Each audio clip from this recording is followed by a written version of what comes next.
Hey out there. You know who it is. This is Cruz of Olympian Multimedia, and we're presenting you a brand new segment entitled Views from the Literary Verse, where we're going to be discussing everything literature and writing for you inspiring authors out there that are looking to try to put together your manuscript. This is the perfect segment for you as we're going to be breaking down different elements, different components when it comes to writing. And we are in our virtual studio today, and we have two guests with me today, which is a first. So this is a real treat. These two really don't need no introduction. They've been on the show before. These are two people that I admire greatly. I definitely get a lot of inspiration from them. And I am so glad that and the privilege of having them on for our inaugural episode of Views from the Literary Verse. So let's get right to it with the introductions. The first one, she's the author of the Kids That Care book series. As I go ahead and put that on the monitor right there, a couple examples of her books that deals with children's books. That's what the books, the genre that she writes in. She does a lot of different types of events in the community, bringing a lot of awareness to people when it comes to the importance of writing, the importance of reading, and just trying to bring the communities together. She also put together and curated her first event, the Woodbridge Book Festival, which I was happy to say I was a part of, and it was a great success. So please give it up for Miss Jae Logan. Jae, how we doing today? We're doing very well. I feel like you should come with me whenever I have to go make an appearance anywhere because that was an awesome introduction. Thank you. Hey, I'm trying to be on point here, because you're doing amazing things. So I got to keep the energy up with that. So now we got our other guest. Last but not least, she is the founder and CEO of Wordsmith Resource LLC.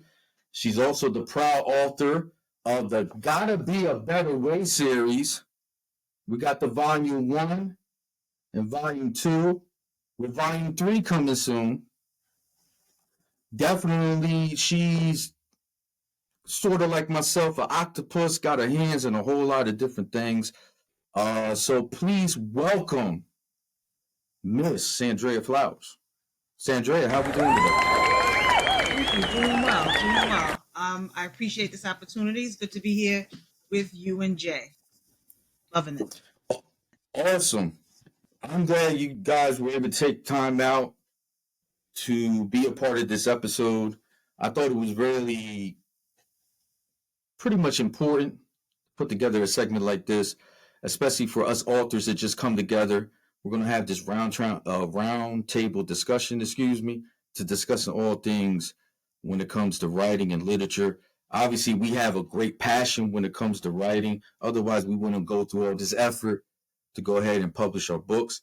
So I thought we can kind of tap into your expertise a little bit of your process on how you go about putting your manuscripts together, and we could kind of share that, pass it forward to our viewers out there, and hopefully they could take something from it and start putting their book together. So for you guys out there, the purpose of this segment is to encourage you to expand your horizons when it comes to your techniques and elements. Yes, we are encouraging you to find your way, but it also helps to kind of use reference points here and there to kind of find your identity as an author and to put together your manuscript. So with this, we're going to be discussing the writing process and trying to further your perspectives regarding the craft. And then the last little treat, or the little cherry on top, we're going to do a little mini writing workshop at the end of this video. So I hope you guys will enjoy. And let's get right to it. These segments will be conducted through 5 different topics that we call vantage points. Yeah, I'm trying to make you sound excited. I hope you're getting excited. Trust me, we're not trying to deter you away from what you're trying to do, hopefully what we present today will be very helpful for you. So let's start with our first topic. It's about concept and world building. So definitely if you're going about putting your book together, the first thing you got to think of is what are you going to write about? I mean, it's easy to go ahead and jot some notes down and go about that process of just kind of writing and then kind of figuring things out as you go. But it probably would be more apropos for people to kind of put a plan together first on specifics on what the concept is going to be and how you're going to go about building this world around this concept. So let's start with you, Sandy. What are your viewpoints on that, or your vantage point from where you look at and your perspective through your writing process on how to develop your concept and go into the terms of world building? Well, in terms of concept and world building, it really is individual for each author, each writer. For me, as you know, my writing is business driven, workplace driven. So, like my poetry, Mm-hmm. I'm working on a screenplay now. It's all work related, like semi work related. So Mm-hmm. I start at the end. What do I want my audience to get out of this? How do I want them to be entertained, and work backwards? So I know I shared Mm-hmm. with you some weeks ago how I took this. I just completed a 12-week evening screenwriting course, right? So I Mm-hmm. have my draft screenplay, and the first draft that I wrote, the instructor was like, "No, that's boring." So no problem. Okay, back to the drawing board. No, and it was. One thing that I want to press upon upcoming writers is it's not about you; it's about your audience. So it might be interesting to you, but it might be hella boring to everybody else. It's not about you; it's about your audience. So what will entertain your audience? What can they glean from it? What can they walk away from it? If you're, of course, trying to write something that's more meaningful, more purposeful. So that's where I would go in terms of concept and world building. The other thing is learn from and listen to what other writers or authors have created and developed. Because you can take bits and pieces from everybody and come up with something that works for you and who you're trying to entertain in terms of world building. Good point. How about you, Jay? So I want to say, to me, it's that question is kind of like the Wizard of Oz, right? The wizard is behind the curtain and he's like, "Don't look behind the curtain. This is me. I'm Mm-hmm. wonderful. I have my writing jacket on and my scarf, and the music is perfect. And I just, bang away at the keyboard." And it's not. I'm the guy behind the curtain trying to figure out what to turn and what to, work on. When I'm looking at the concept or the world building, I kind of, and I know we have these 5 topics, but they're not always in that order for me, right? So sometimes I have a message. And so you look at Mommy Doesn't Look Sick. I had a message. I wanted to inform parents that it is okay to talk to their children about invisible illnesses in a way that was not scary. That was my message. And then I walked backwards from there to kind of build that world that was safe for children to learn about invisible illnesses, and that was going to comfort parents about having that conversation. So it really depends. Like and I've sat down in networking events and all of a sudden I'm like, "Oh my God, I need to talk about that." And I'll just put down like the 15 high points I want to hit and then look at it later and then build a world around it. But then there's sometimes where I was in Vegas in February and I watched this movie that just like it hit me, and I was like, I want to be in that world, and that's what I want to write about. And that's going to be one of my first young adult books. But it was like the world excited me more than even the message. I was like, we'll figure that out as we write this. So it depends on where I'm at, or depends on where the inspiration strikes. I never know which part of that process it's in, but once I've decided what the world is going to look like, then I'm all in. Like I'm kind of trying to live it. And I'm always thinking about it on the train on the way to my day job. I'm like, Well, oh my God, that would be great. And I have like 120 napkins with notes on it, my notebook, my phone, like anything that is near me, I am writing on. And then I bring it home and I'm like, why would I write that word on a piece of paper? Why was there not more attached to it? But it's just kind of like then piecing together the insanity that is my brain and adding that to the work. Good point. So to kind of for your viewers out there to kind of summarize a little bit what Sandy and Jay were saying is when you're developing your concept, you don't have to knock a home run right off the bat as you're trying to develop your story. Understand that if you have a concept in place, you have a point of reference, a pivot that you can work off of. And over time, you can continue to develop your story. Of course, as you're writing, you're going to add more elements to it. You might add more characters. You might add some more locations. You might add more depth for each character. Try to input more emotion into the dialogue. Whatever the case may be, you don't necessarily have to go through A to Z and have the whole book kind of made out at first, and then you go about trying to piece it together and going about editing. I know with me personally, with my process with developing the concepts and the world building aspect of it is, I'm very meticulous. I usually edit as I go. I don't know how you guys do it when you're putting together your book, but I usually edit as I go.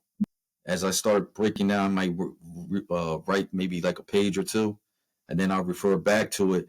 And then that's kind of an easier process for me because it allows me to stay focused on precisely what I'm trying to write. Versus if I keep writing, because I know how I am, I could keep writing, onward and onward. It seems like I'm going down the rabbit hole, and now I'm all over the place here. And now I kind of lost my focus. And now I got to shift to like, man, I got to get back on point here because I seem like I'm going off the reservoir, so to speak. So for you guys out there who are just trying to put together just your concept, remember that's all we're talking about right now. How to develop your story, what your story is going to be about. The different components and elements to it, you will get it over time. You know, just continue writing, keep putting together exactly what your story is going to be, and it's going to open up for you eventually. You know, it's not meant for you to have all the answers right off the bat. When you guys agree? Yeah, I think, and just to your point about how you edit as you go, if I did that, I would never finish a book. Like I would get so lost in editing that I would forget why, and then I would lose interest. Like it's almost like being a child and feeling not heard, right? So I'm trying to talk to my mom. I really want, it's a very important message. I need to tell you about my day and how this person drove me crazy. And if I don't get it out, if I don't just write it all on the paper, I don't feel heard. And then I lose interest in the book. So it's like, I kind of need to just dump it all and I'll go back in and remove pages, entire segments, characters are gone, like whatever, but I kind of need to feel heard. So I think it's absolutely unique to each person. There are going to be people like you that are going to write a page and edit that page or whatever. I need to clear my soul of this story. I need to walk away, do something else, do something fun, do something, write something else, work something, and then come back to it and say, okay, let's look at this. Let's look at this with clean eyes. Let's see if I've, done this story justice. Pull out what I need to, walk away again. Then my sister has a red pen that's absolutely like tortured me my entire life. And so then I go, here, I love you. Please be kind. And then, she'll look at it or my best friend will look at it and then they will say, all right, you went too far this way. If you keep it this way, it makes more sense. To piggyback off of Jay, I'm 100% on page. Same with Jay. I can't edit my own stuffs. No, I can't do it. So I have my editor Monica who handles all of that. I would add, in terms of concept, see if you can write 2 or 3 lines on what your story is, and then, like Jay said, walk away. 2 or 3 lines. See if you can get the whole thing in those in that little bit of space. Leave it and then walk away. Come back to it. See if it makes sense, and then take it from there. If you have to modify and adjust it, go right ahead. Very good point. And another suggestion too for you guys is to create like almost like a storyboard, right? So you have like your central theme of your book, and then usually it'd be like around in a circle, and then you kind of spread it out. You have all these bubbles all over the place with different types of ideas on how you're going to go about developing your story. So there's more than one way to get to your direction, you know? Like if you're going to go on a trip, there's more than one way to get there, you know? So you kind of, I feel like you got to have that kind of mindset when you go about putting your story together. You know, just believe that you will make your destination. It's all about picking the right path as far as how you're going to go about developing your concept. But also, too, you need to be comfortable in your method of how you're going about developing your concept. You know, so you made a good point, Sandy, of you can work the different ideas or pivot ideas off of other people and kind of see how they're doing. But at the same time, it's very important for you guys out there, find your own niche as well, you know, because you really got to find your identity as an author.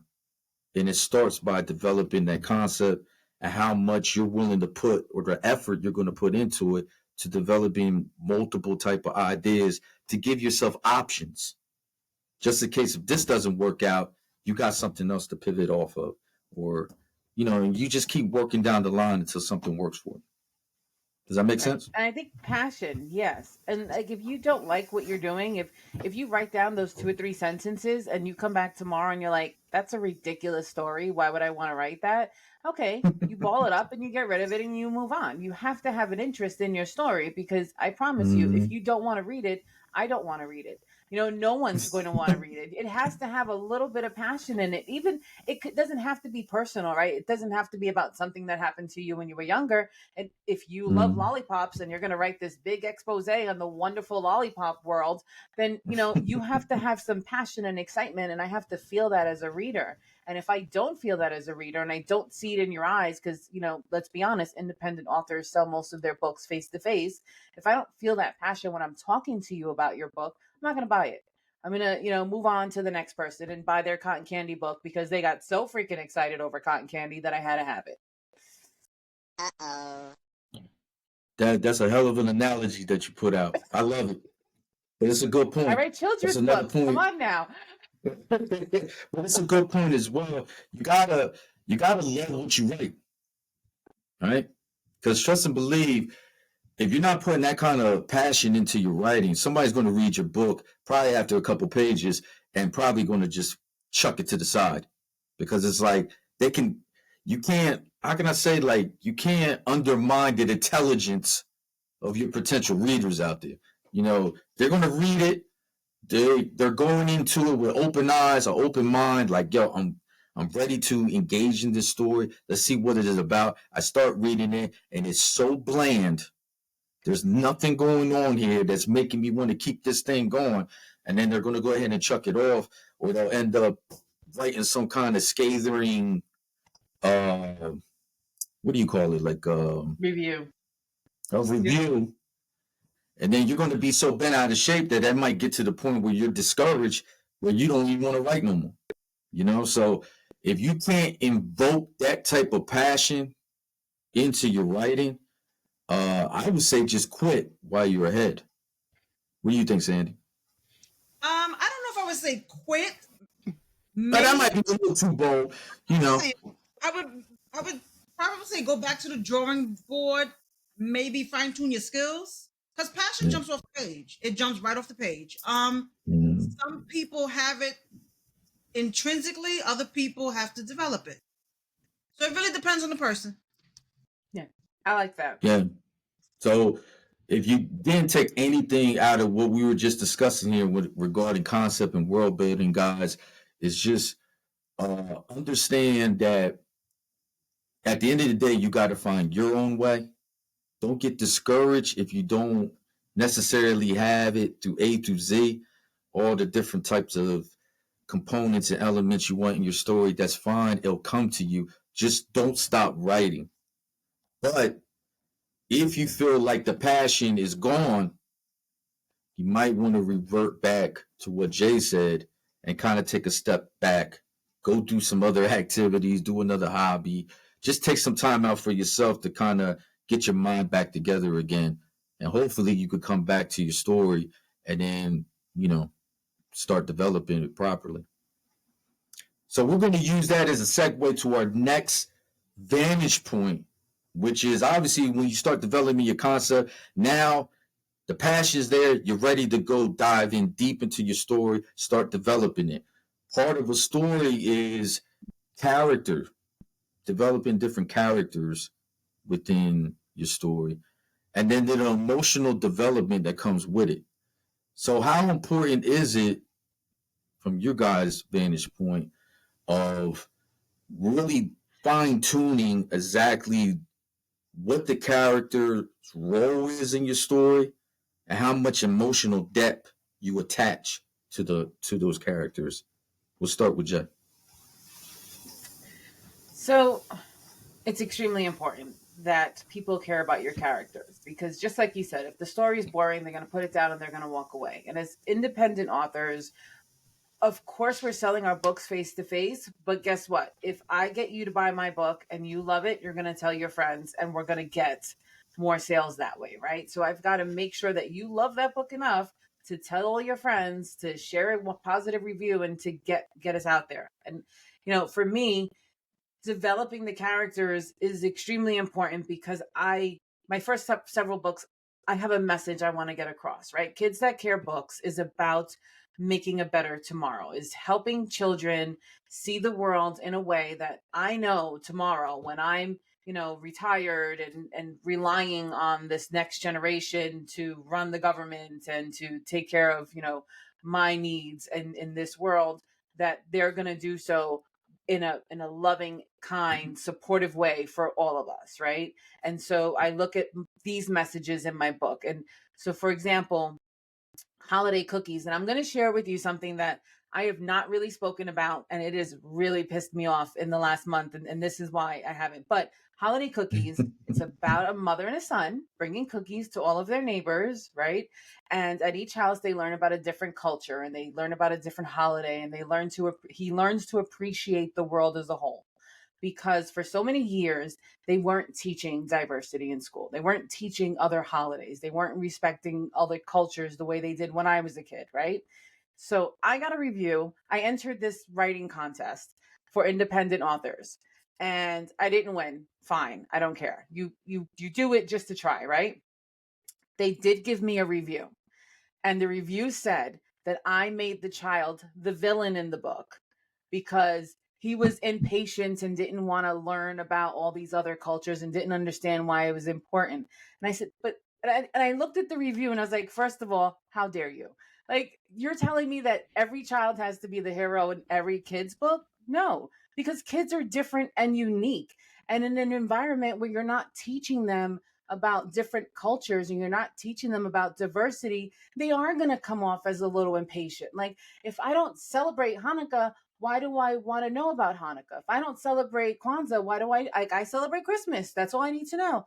And I've seen that. Like, I've seen that firsthand in children. And so to me, this book was important to show that, yes, you celebrate Hanukkah, you celebrate Christmas, you celebrate Kwanzaa, you celebrate Bodhi Day. We all celebrate something different, but we can still celebrate together and we can still honor each other and we can learn from each other. And we can, we moved to Edison, New Jersey, and our neighbor celebrates Diwali and instantly welcomed us into their celebration. And we loved it, and I am Catholic. We celebrate Christmas.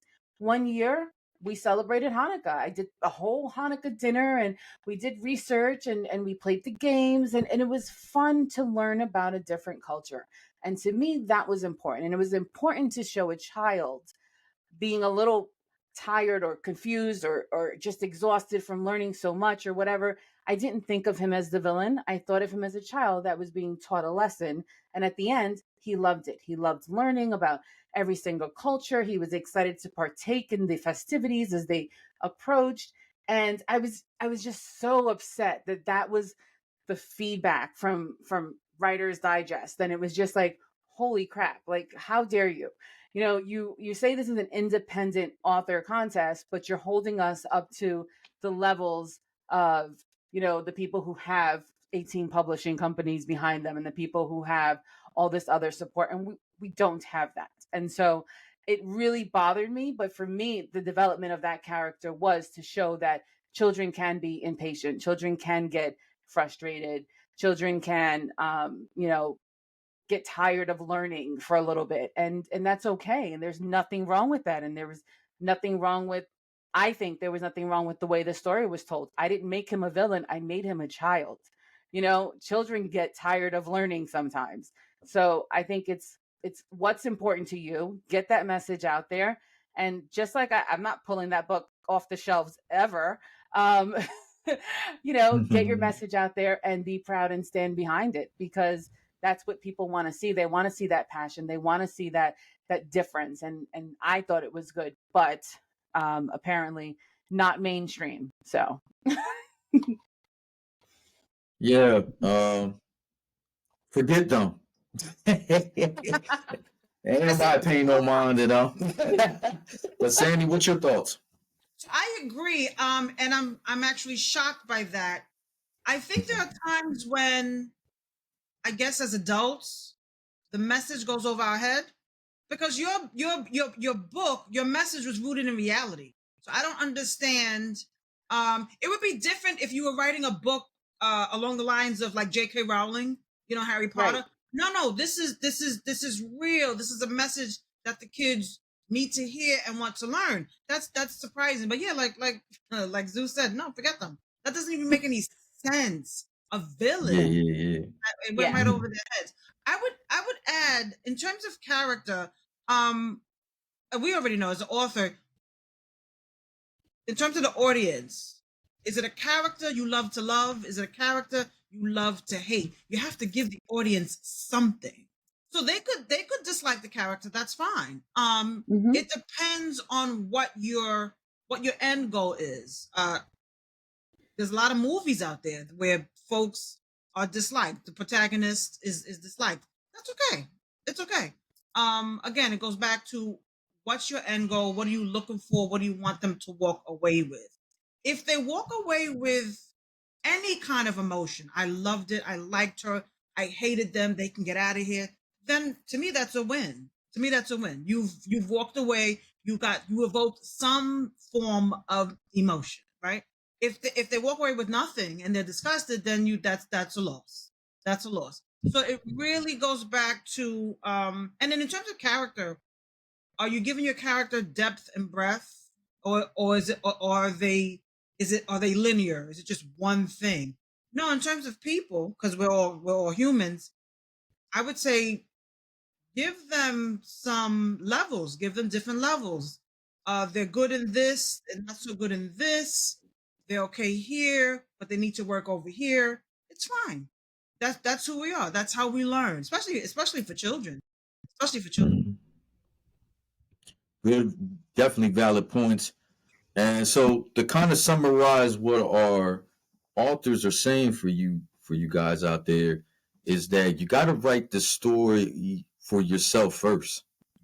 When you're developing the characters, you can pull from personal experiences. But at the end of the day, you want to kind of mold the story the way you see fit. Of course, you want an audience, you want people to enjoy your books. But at the same time, are you do you love how your characters are being developed? Is it exactly how you want it to be? You know, Thinking about it, like put yourself in a reader's shoes, so to speak, as you're writing. If someone else was writing this and presented this to you, would you really be, would you resonate with these characters that they have in the book into the story? Or is it more like it's just off putting? It's more like, you know, maybe I'll carry on and read a little bit more because hopefully this character get a little bit more depth, just like what you were mentioning, Sandy, with a TV show or a movie. You're hoping over time as you watch, I'm looking at this one character, I really want to like him. I really want to be, resonate with that character. But man, it's a tough selling point as I continue to watch this because I just don't see the purpose of the character at all as far as like being in the story. I know with my personal experiences with my last two books that I put out, I tried my hand at doing the different little short stories from different genres and whatnot. And I keep a post, basically like an open forum on Reddit, where I allow people to like chime in and give their reviews, their comments, whatever the case may be, just, regarding my books.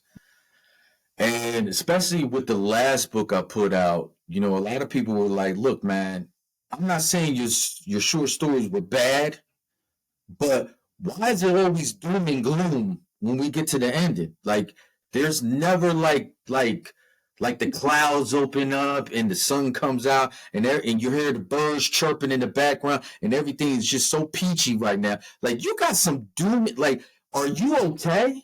Like, are you suffering from depression? You going through anxiety? Like, what's your issues, man? Because it's like everything is just like, oh, like every ending to your story was just like, I was not expecting that. I was expecting more like the central character learned their lesson and everything turned out good at the end. And my rebuttal to that is like, I'm taking from life in general. Unfortunately, we live in a world where you don't always get a happy ending. So despite the fact that my central character might have learned their lesson, just because you learn a lesson or have an understanding of what you did wrong doesn't mean at the end everything is going to work out for you. So I'm sorry that every short story ended up being that way. You know what I mean? But that was my premise as far as going about putting together them short stories. Is I kind of just wanted to do something different. It's like sometimes you read something and it's like, it's cool. I'm glad everything worked out. But also I kind of put the little realism into it as well. Like, I don't know, like in the real world, if that would have really worked out the way it did in the story. And I know the author's entitled to write their story however they see fit. But I just wanted to do something different. So with your characters and the way you're trying to develop your story, all I'm just trying to say is don't be afraid to take a chance, take a gamble. At the end of the day, not everybody's going to like what you wrote. Not everybody's going to like your story. Unfortunately for Writers Digest over here, you know what I mean? They don't know a good thing when they see one, so we ain't worried about them. But that's just the point of it is, you can't let that discourage you from continuing to write. At the end of the day, you were writing for yourself because you got a passion for it. It's just continue doing, continue progressing. Always have that mentality that you could be a little bit better. Don't get to the point where you're settling and thinking like, okay, I don't need to learn anything anymore. I feel in my heart of hearts, I am on the level of a Stephen King or somebody like that. Like, I'm one of the best writers out here. I'm one of the best poets out there. There's always an opportunity to grow and get better. You just have to open your mind up to that. Yep. So I feel like if add you to that, like research, right? Research too, if you yeah. want me to care about it, then do that. When I mean, something as simple as writing about the holidays that I've heard about my entire life, that I've known about, that I could probably quote some parts to, I still did research. I still went and did thorough research to make sure that when I'm teaching this lesson, they're going to understand it. They're going to take it away. There's a freaking glossary in the book in case you weren't sure about one of the phrases, but I do explain them thoroughly too. It's like, make sure that if you want them to hate that character, you've done enough research, build up your case enough that now they have everything they need to hate that character. If you want them to love that character, if you want that character to be like the president of the United States, then let's be realistic about the qualifications of the job. And I'm not talking political stuff. I'm just saying, like, in general, like, you want them to know that they've been in politics or they have this experience or that, and that makes it believable, which allows the people to connect to that character, which then even either gives them the freedom to love, hate, or be indifferent about the character and continue with the story. Good point. Any additional thoughts, Sandy? I want to circle back to your Reddit experience. So I had something similar. Yeah. So I don't remember if it was volume 1 or volume 2, but my mother read it. She read a couple of the poems, and a few of them, she said, "Sandy, this is dark. You sound angry." I'm like, "Mommy, that's first of all, it's not anger, it's disappointment, and that's reality." So after a while, I had to explain it to her. So in terms of how other people perceive it, the perception, it's going to be what it's going to be. At least on my end, I was happy, and on your end too, you were able to explain. Well, let me just give you the line of reasoning of what I wrote. And when it's something dark or someone takes it as angry, I think it can work, provided you write it on the page a certain way, lay out the words a certain way, you use certain words to get the message across. It's fine. And as you mentioned, everything is not for everybody, and that's okay. That's okay. Mm-hmm. Yeah, please, for you guys out there going to be viewing this video, I hope you really put that through your head. It's okay. Don't look at it as failure. You know, at the end of the day, whatever you do in life, not everybody's, it's not going to be their cup of tea, so to speak. You know, everybody has their different likes and dislikes. It doesn't make you any less of a writer because you got these 10 people that love your stuff, and then you got the next 25 after them that don't care for it. It's fine. I didn't think none of it when they were coming at me on Reddit. You know, I even had just a quick another example. I had at a book event, I had a guy come to me. This guy actually took time to get in his car, waste his gas to come to this, not waste his gas, but use his gas to come to the event just to tell me how awful my one book was, right? So he went on probably about 5 minute spiel about how I'm one of the worst writers he ever came across. The irony of the situation is that in his one hand, he had the one book that he was complaining about. In his other hand, he had the 2 books that came after that book. So he wasn't talking about them 2 books. He was just talking about this one book. So you know me, I had to ask him because curiosity was killing me. So I had to ask him, like, look, I appreciate, you know, you taking time out to come down here and tell me how awful I am as a writer. I appreciate that. The fact that I'm a little disturbed by the fact that as much as you're saying I suck as a writer, you can't even tell me specifics on what's wrong with the book. Like, tell me what you would have did better so that the book could have been better, right? Couldn't really answer that. He just kept saying the same thing. So then I'm like, I got to ask you this question, man. If you didn't really like that book, why did you end up buying the 2 books that came after that? So when I said that, it didn't really dawn on me the chronological order in which the books came. So it kind of dawned on him then to say, he was just like, well, we're not talking about these books. We're talking about this one. I'm like, okay, but I'm just going by what you said, sir. You said I'm one of the worst writers you ever came across. Yet you bought 2 books that came after that. So I can't be that bad of an author if you end up buying 2 more of my books. So he was just like, well, I'm just confused by all this. And he just kind of just stormed off. You know what I mean? So it's just like, them for him? huh? Did you I autograph mean, them for him? I offered it to him too. I offered it. I was like, you know what? I'm tired of this whole discussion anyway. Do you want me to sign your book? No, I don't need you to do that. Da, da, da, da, da, da. And he just kept reiterating the same stuff. But the point I'm trying to say is you're going to run into Looney Tunes like that. You know what I mean? That are they're very passionate readers out there. They love to read and they really want to dive into what you got going on as an author. But then you come across people like that are like so in tune. I don't know if he got an actual social life. By his whole vibe, it seemed like he'd been locked away for a long time. But that's a discussion for another day. But my thing is He like, follows you, can't let that and he's going to buy discourage. every book. Yeah, you know what I mean? Because I feel like he done bought the rest of my books. And this, Yep. you know what I mean? He is getting Like, alerts, and he is buying your books. He is your number one fan. exactly. So for you viewers out there, you might come across some people like that, but don't get discouraged by that because they're just going all out of proportion with their review or their critique. You know, it's just some people are just passionate like that. I didn't think none of it. There was people coming up to the table trying to rub my back and reassure me and do all this extra stuff. Like, it's going to be okay. I'm like, I'm not bothered by that. You know, at the end of the day, he bought my book. Right. You know what I mean? I wish he would have liked it. Of course. You know what I mean? But at the end of the day, I think I proved my point. You bought 2 books that came after that one. You know what I mean? So clearly I'm not as bad as he thinks I am. You know what I mean? So that's fine. You're entitled to your opinion. But just take everything with a grain of salt, guys. That's all we're asking. So, I so I'm want sorry. to Go ahead, add. So Sam. you know how they have it's called the Razzies in movies, and those are the worst Yeah. movies of the year. Yeah. In my opinion, there's nothing. The word bad is relative and is subjective, because even if it's Mhm. bad in certain folks' opinion, that work, that material, that book can still be used in something. So if it's bad, Mhm. we can use this in a college course, in a high school course to learn. Okay, well, Good how point. can Good we point. do better? It's fine. Right. Mhm.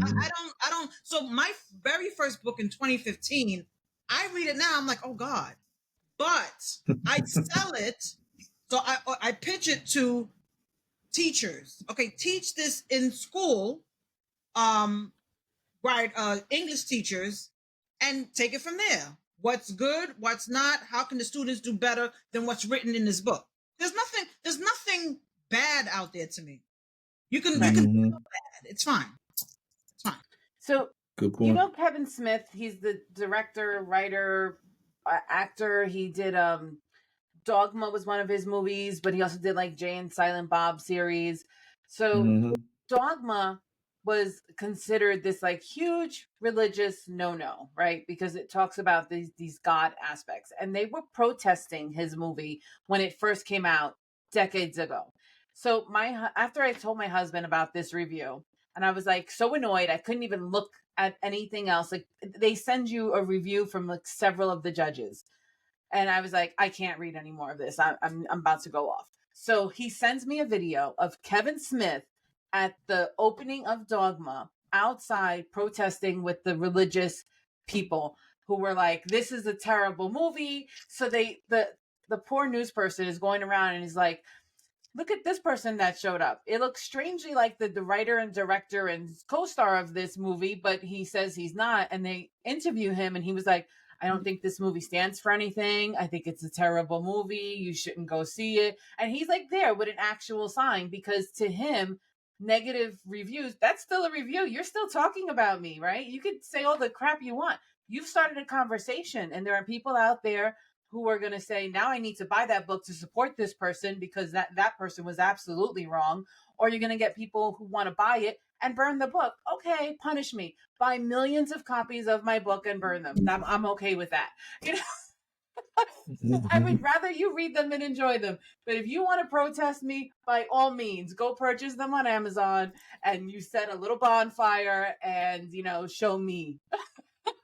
Mhm. So, all of it is publicity, and you just gotta that's roll with it. I'm glad you brought that up, because just a quick segue to that, or pivot off of that, was the same incident that just told you about. He made such a spectacle of himself, you know, that I had a whole bunch of people just come to the table. So I just looked at it like some of these people probably would have ended up just walking past the table at all. You know what I mean? But because he created this whole spectacle, it was like a blessing in disguise. Now everybody wanted to come over like, yo, is everything okay?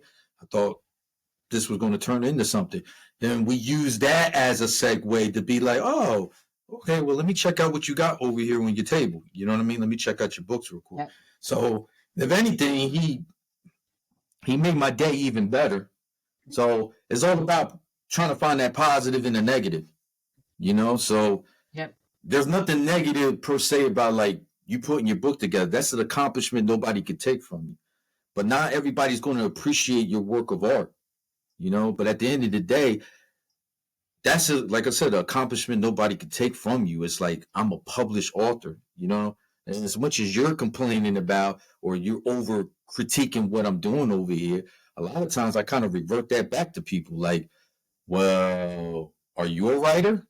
Have you wrote anything? What's your style of writing is like, And then you kind of like it might sound blunt, but you kind of could put people on the spot to being like, it's not easy putting a book together.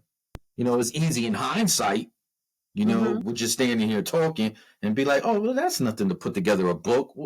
What is it to it? I just come up with a little concept. I write a couple characters, do this, do that, and boom, there Yeah. you go. And it just doesn't work that way. You know what I mean? So you can't always be in a position where you got to prove yourself to people. Just find that contentment in what you're writing and just keep working at your craft and just get better and better. And hopefully over time, you'll get the audience that you desire. So we're going to use that as a pivot to move on to our next vantage point. So we went from developing your concept. Now you got to understand what your story want to be.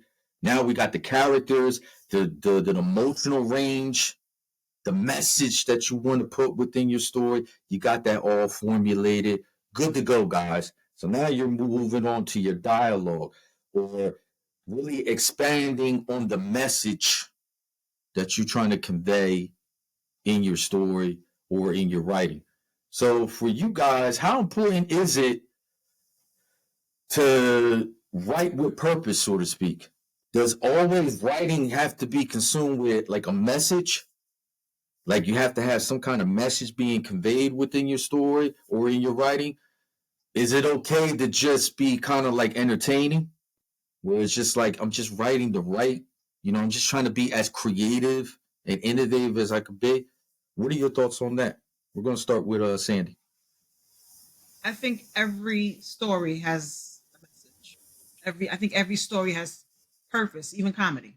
Again, it goes back to storytelling. What are you trying to convey? So, again, like I said, with comedy, I'm trying to think what's a funny comedy, but I can't think off the top of my head. But there's a message. There's a message in every story, every book, every movie, every TV show. There's a message. Designing dialogue, in terms of designing dialogue, it's critical. It's critical to your story. Dialogue should not, in my opinion, should not be long, right? Should not be long and tedious. Keep it short, brief, and to the point. You want dialogue. You want enough dialogue to communicate the message for that particular segment. All right, and then you move on to your next scene. Yeah, I think I would. That's it in a nutshell in terms of designing dialogue. Oh, how about you, Jay?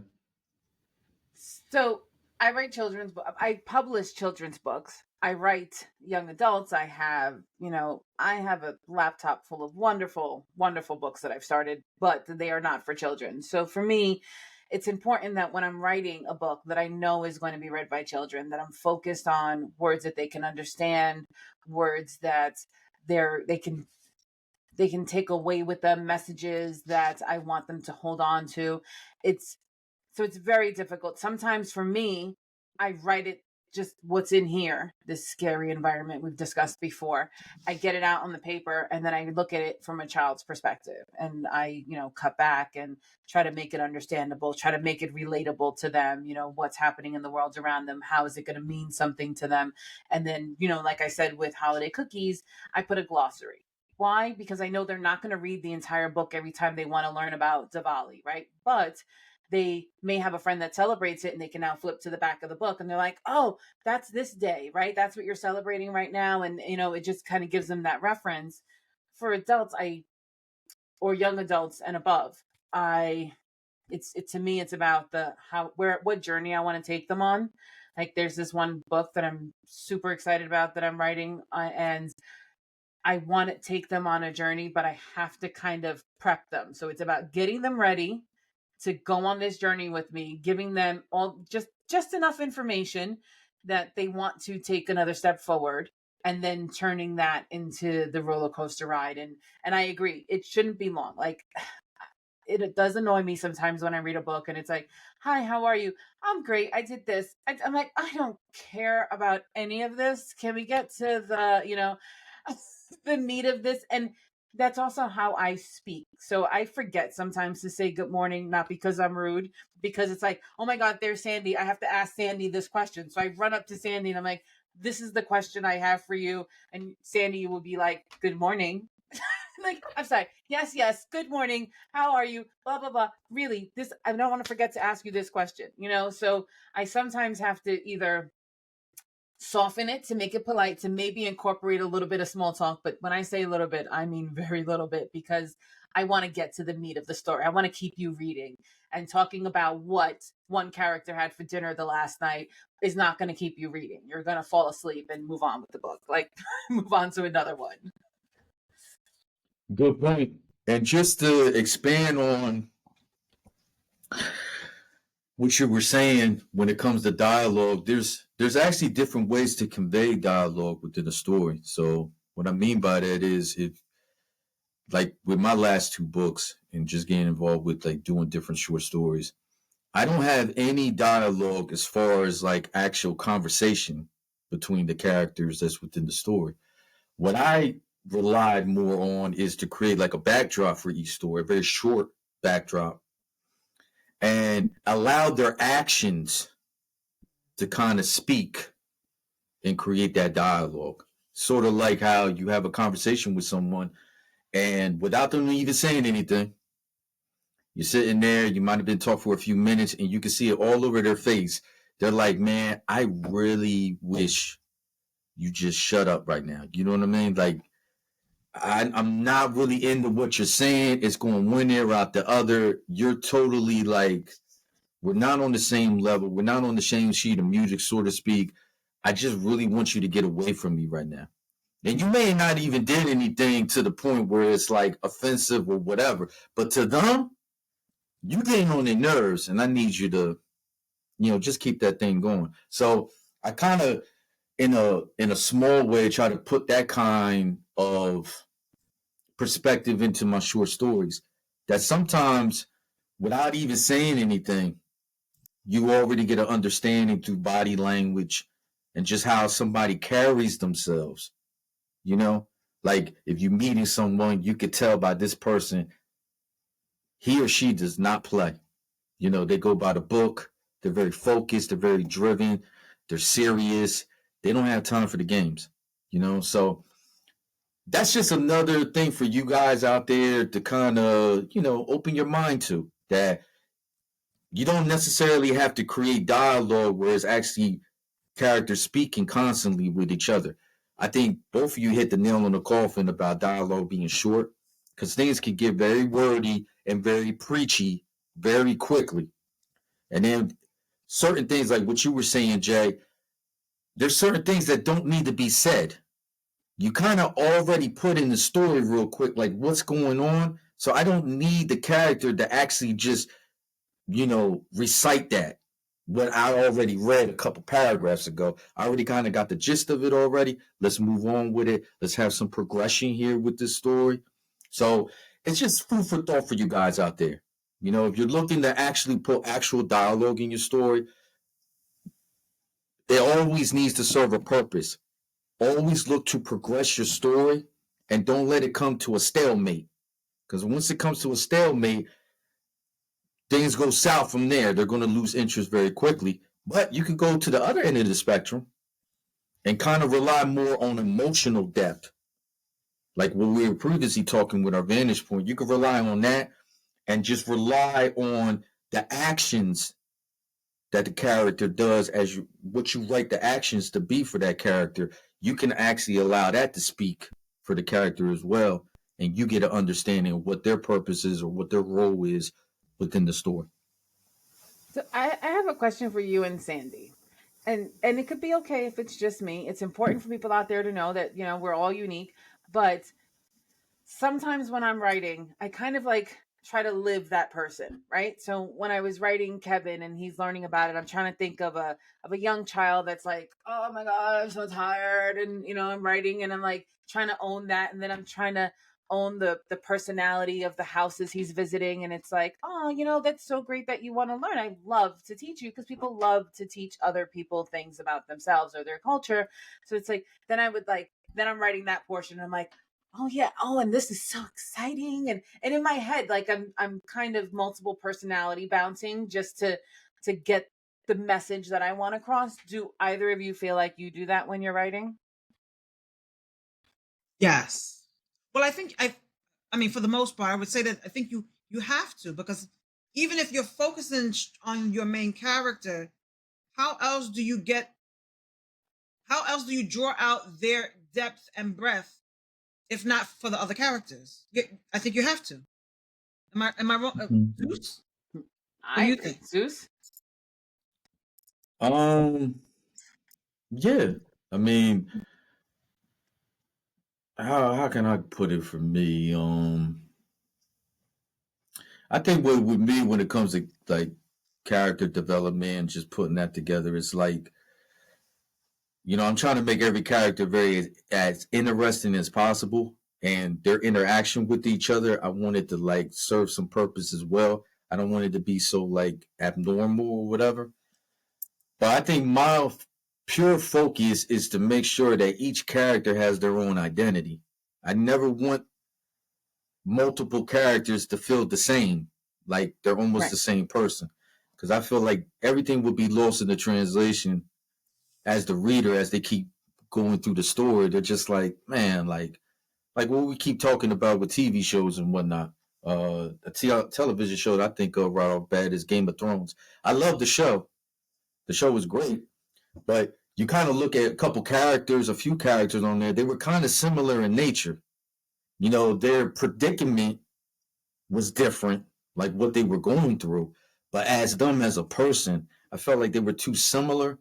So then I lost interest in that character as the seasons progressed, and I didn't really care too much for him. So I would do one of them things like fast forward a little bit, like, nah, I don't really care what's We don't going care on with about this that person. character's story. You know what I mean? So my whole focus is if I'm going to write a story, I just want to make sure that every character in there is very fresh and they're unique in their own right. So I will use them as a pivot to help with the dialogue and how they interact with each other. But my importance is I hope the reader, when they read my story, is like they get an understanding that this person is who they are, this person is who they are, and they can sense that uniqueness within that character. Right. If that makes any sense. And that their interaction is genuine, right? That it's what these two characters would do. I think that's very important, is if you're going to create that kind of dialogue, like pull from personal experience. Certain things that I read, I love reading it because it just felt like a real conversation, like I met a great author at just a quick example. I met a great author at the Woodbridge book event. His name is Hugh Smith. Oh, and I finished reading his book. I don't know the title offhand. Sorry for that. The book was great. Pleasure Party. Thank you. Mm-hmm. Great book. Great book. I definitely recommend that for anybody. But what's the driving point with that book? He took a very simple concept and just kind of like expanded it like 100-fold.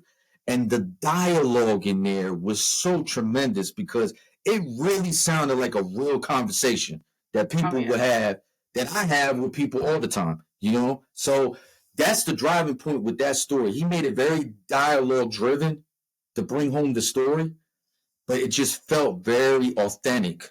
Like I can really see this as I'm going about to the store or just talking with other people or just seeing other people interact. I could see them having that type of conversation. So it's all about how much you're willing to put into your character. If you're not really to like do the research, get a really good understanding of exactly how you want your character to be, your character is going to come out dry, and then your story is going to suffer because nobody's going to care because you got these characters are boring. They're boring. I'm trying to get something out of them, but I can't get nothing, So it's important for you guys just to remember that when you're creating the dialogue, creating the characters, is try to make it realistic as possible for people to resonate with. Even if you're writing from fantasy, doesn't matter what genre you're writing from, you got to put some kind of realism into it so people can buy into it. They understand it's fantasy, horror. You got all kinds of weird, crazy stuff going on in your story. That's fine. But as far as the interaction and the dialogue, it has to have some kind of realism to it so people understand exactly what the hell is going on with your story. You know what I mean? So let's use. Guys, I do have a Oh, question. go ahead. Can you, based on what you said with Game of Thrones and going back to Jay's original question, can you have boring characters but of an outstanding or a fabulous storyline? Can those two exist? I'm curious because Game of Thrones, I absolutely loved it. Yes, there were some characters who were similar and like but the storyline just had me every week. Can you have both? Mhm. Maybe I if, think you if it's can. not reliant on the boring ones, right? Like, because I've never seen it, by the way. Oh, you haven't seen Game of Thrones? Oh, girl. Oh, that's a crime. That's a crime against humanity for you not to watch that show. Like, you gotta check that show out. But if there's a boring character and it's not the main character, why not, right? You could, like Zeus said, fast forward through. That's what I think. Go ahead, Zeus. You were going to say something. I think it's definitely possible. I'll give you a quick example. My favorite show of all time is X-Files. So I love the dynamic between Mulder and Scully.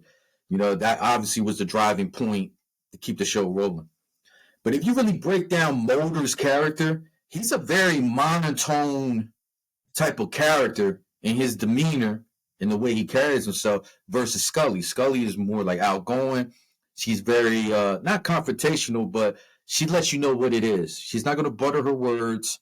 She's not going to drag out certain things or whatnot. She's just going to give you to it like it is. It's either going to be this or that. Mulder, he tends to talk in like some kind of like really abstract metaphors and riddles and all that kind of stuff, which is cool because you know they're trying to give dynamics to each character.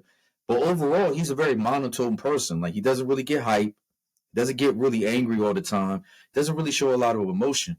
But in that regard, it worked, even though he was a main character, because it kind of gave you the yin and the yang with Scully, right? So you got somebody who's kind of like, you know what I mean? And then you got the other one that brings the energy. Because I'm pretty sure we all got a family member, a friend that is kind of like, I love him. You know what I mean? Like, I hang with him and all that. You're invited to Thanksgiving, but man, you're like, it's hard to have a conversation with this person. Like, it's really like, Randy, don't agree. It's you a get what I'm trap. saying? Don't Like, agree. it's like pulling nails here, you know, to really get a meaningful conversation out of this person. So we all got at least one person we know that's No, like not that. me. But you still love Everybody them I the know is same. interesting. Yeah. Everybody I know is I fascinating. mean, but either way, you still love that person the same, right? You still accept that person because deep down they're a good person. You wouldn't be around them if they weren't, you know? So you just take it with a grain of salt. Like, look, man, for a trip, I may not bring you on because I'm trying to get my fun on here. You won't be my buzzkill. But at the end of the day, you accept it. But going back to what you were saying, I think it's definitely possible. Even if your character is not really that interesting, if you allow the development of your other characters to be as interesting, then that can offset that one character where it's not going to be like detrimental as far as like bringing your story down. Like people are still going to be interested to it. If that makes any sense. So let's pivot that. We're going to kind of combine these last two when we're going to be talking about these vantage points. The one being diversity in writing and invoking power through the use of your words. So when we talk about diversity, we're talking about different types of characters. Is it important to inject or develop the characters or your stories from different backgrounds, different settings, different ethnicities, nationalities, religious beliefs? Is it important to incorporate all these type of elements and aspects into your story? What do you guys think? We'll start with Jay. Well, Jay, you kind of touched on it a little bit already. Right. So Holiday Cookies, it incorporates 5 different beautiful cultures that celebrate wonderful holidays. And to me, that was extremely important. What I want to say though is the ability to self-publish has changed the world of books. It really has, right? Because And I know I don't look it, so I almost feel like I have to put a disclaimer every single time. I'm 100% Puerto Rican, freaking lightest skin, light eyes. I get it. And then Oh I yeah, went I'm ahead there and with you dyed my too. hair blonde. So, I done been whatever. told I look Italian. So, growing up, there weren't a lot of Hispanic children's books, right? I grew up, I learned English. Spanish is my second language. I've had to work at learning it because it wasn't readily available. I think the same is true for all people of color, people of different backgrounds. There just weren't a lot of diversity in our books growing up. What I love about the self-publishing industry is that we can solve that problem, right?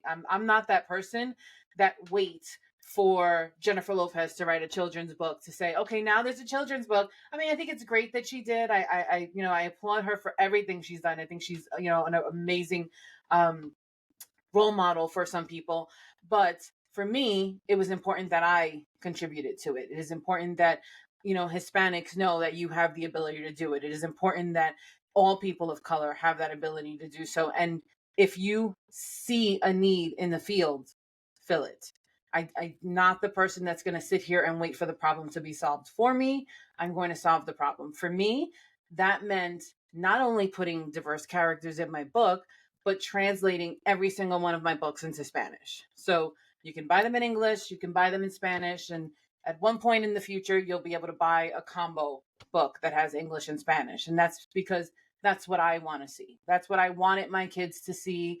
That's what I wanted to see as a child. I would have loved my parents to have seen that. So, okay, we can't go back. I have no time machine. So now I want it for generations to come, and I want it to be normalized, and I want it in the stores. So it is extremely important to me. In my first book, it portrays my family. My husband is Irish, Swedish, German, Dutch, French, Scottish, and something else. But you get the picture. And I'm 100% Puerto Rican. And so my kids are mixed. And for me, it was important that that book showed my mixed race family, and because I'm so light, and this is terrible of me to say, I told the illustrator, make me just a little darker. Like, it is important for me that even though I know Puerto Ricans come in every single shade of the rainbow, but it is important for me for them to get it the second they see it. And so make my character a little bit darker, keep my husband's character very light skinned, and let's grow from there, because I wanted to show that. And for the dogs, well, that's just different kinds of breeds of dogs, and they're all beautiful and wonderful, and I have no favorites. But that's what I think of. It's be the solution to the problem that you see, and then it's there. It's there. You're part of it. You're growing it. You're making our voices heard. You're showing that we matter. You're showing that we're important. And to me, diversity in writing was just absolutely huge. And in talking about the different holidays and the different experiences that people have is equally important, because you're not just showing color, you're showing what is important to everyone. How about you, Sandy? Absolutely. I agree. I agree with everything that Jay said. I would add, in terms of diversity in writing, so I know for the most part, the majority of folks focus, when you hear diversity, they're thinking black, white, Asian, along those lines, or they're thinking gender, men and women. So in terms of my poetry, as far as diversity, I wanted to focus on diversity in perspective. So there are diverse perspectives. Let's draw on that. Let's build on that. As far as poetry, most poetry is I love you, I hate you, yada yada yada. In terms of Mm, diversity, let's create some poetry that has a professional workplace spin on it. So when I think of diversity, that's what I'm focused on, because we already have a lot of everything else. As far as invoking power through the use of words, you guys already know a well placed word. I mean, can be mind blowing, right? So I don't do my own editing. My editor Monica does the editing. So I try to craft or come up, use words that will invoke those emotions, and then Monica will arrange it on the page a certain way where it jumps out. Mhm. That's really how we pair it together to invoke the emotion that we're looking for. It's a good point. And take it a step further with the diversity and invoking power. I think Jay, you made a good point about the independent world, allowing you to become an independent author and you could publish on your own terms. And that tends to be like a big selling point with people when I talk to different people. Like I kind of like push that for like different people that I come across who are desiring to put a book together, and they're you can sense the what do you call it, like the nervousness with them, like they're a little apprehensive, like I don't know if I want to do it or not. It's the fact that look, I don't have no actual training when it comes to writing. I know I love to write. I've been writing. I knew since I was a kid that I wanted to be a writer. I just there's nothing like getting a fresh notebook and a pen and just jotting down ideas, even if there's really no structure to it or whatever, just jotting down thoughts or whatever. But the fact that it tends to be a big thing with people when they start getting to learn your story and you're like, man, you're not through a big publisher, you're not doing this, you ain't got all these people like backing you up to putting together your book and all that. And it's like it's encouraging to people to see like, man, you're doing this on your own. Like it's already bad enough that you got to put together the book itself and just come up with the different topics for your poetry or how your short stories are going to be. But now you got to go through the whole process of just getting it published. I got to worry about designing the cover and just kind of formatting it, the editing process. But the fact that, man, just a regular person like me is able to do that, and I don't have no actual formal training, and just encouraging people like, look, anybody to me can be a writer. That's just my opinion. I think anybody, if you put a thought together and really dive into the passion, you dive in, do your research, get that really good understanding on how to put the book together and actually put concepts together, I think you're fine. I think you can write. You can pretty much write about anything you desire. It's just all about making it meaningful and entertaining and engaging for people. It's just how much are you willing to put yourself into it? I'm pretty sure you read some books where you read it and it was just kind of like, it was okay. You probably can notice a lot of grammar issues with it. Sentence structures just wasn't right. The use of pronouns wasn't correct. So forth and so on.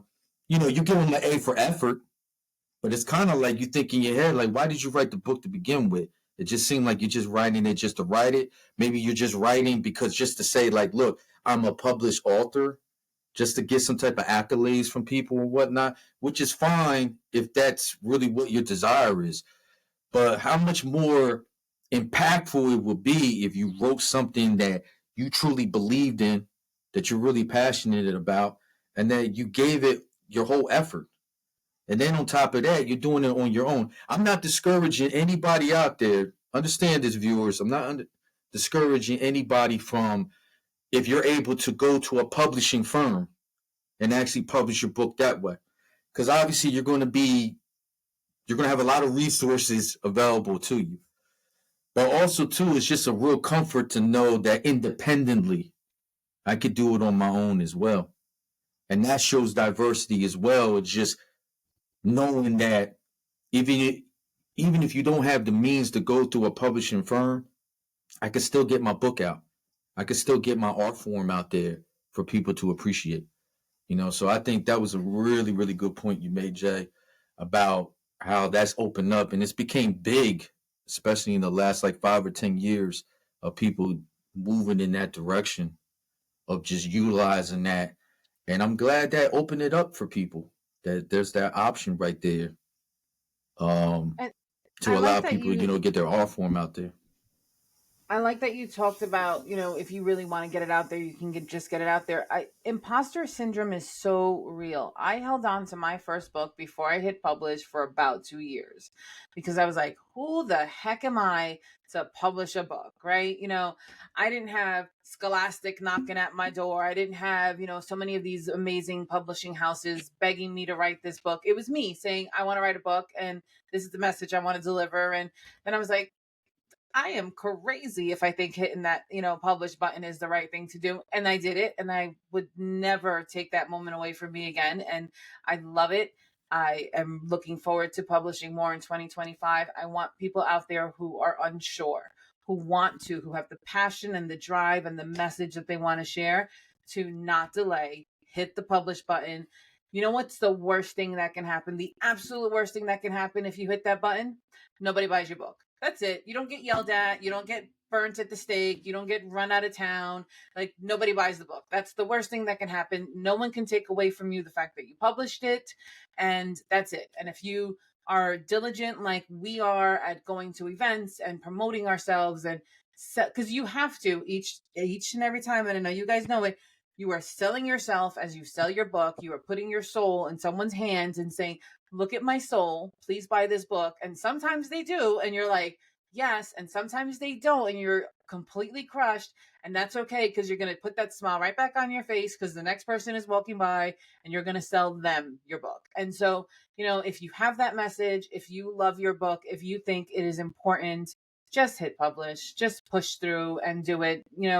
Imposter syndrome is only going to stop you if you allow it, and you can push through it and you can get through that. And just like you said, Zeus, don't just do it because you want to say that you're a published author. Do it because you're passionate and you have that message and you think it's an important one that you want to share with the world. How about you, Sandy? I couldn't have said it better. I think the whole independent publishing, like you guys have already said, it's amazing. Couple that with the internet, because remember when we were growing up, we didn't have either of those.